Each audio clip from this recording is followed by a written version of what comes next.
Happy birthday শুভকুন্ডু। কিরকম লাগছে আজকে? আর তুই কিছু জামা প্যান্ট করিস না? কি কি রোজ আইটেম বল।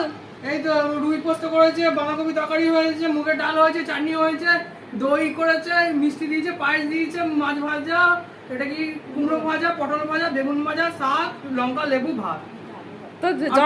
তোর জন্মদিনে তো বিশাল আয়োজন করে দিয়েছে মা। মা দিদি আর দিদি আছে এইদিকে। কিরকম লাগছে বল? ভালো। আর যারা দেখছো তাদেরকে কি করবি, তাদেরকে বল আসতে। খুব বড় ভালোবাসা, যারা যারা আমাকে উইশ করেছো। আমার অ্যাকাউন্টে সমস্যা আছে তাই কমেন্ট করতে পারছি না। জন্মদিনের দিনে ওর অ্যাকাউন্টে সমস্যা এসে গেছে। এই দেখো আমার ভাইয়ের জন্মদিনের আজকে আয়োজন করা হয়েছে। জন্মদিন করে ছুটি নিয়ে নে, কাজ করেছি সকাল ওই 10টা থেকে 1:30 পর্যন্ত। তারপর কি? তারপরে এলাম, দেখছি যে এত সব আয়োজন। এই যে আমার মা আছে এইদিকে, আর ভাইয়ের জন্মদিনের আজকে স্পেশাল মেনু আজকে হয়েছে, তোমরা দেখেই নিচ্ছ। তো ভিডিওটা এখানেই শেষ করছি।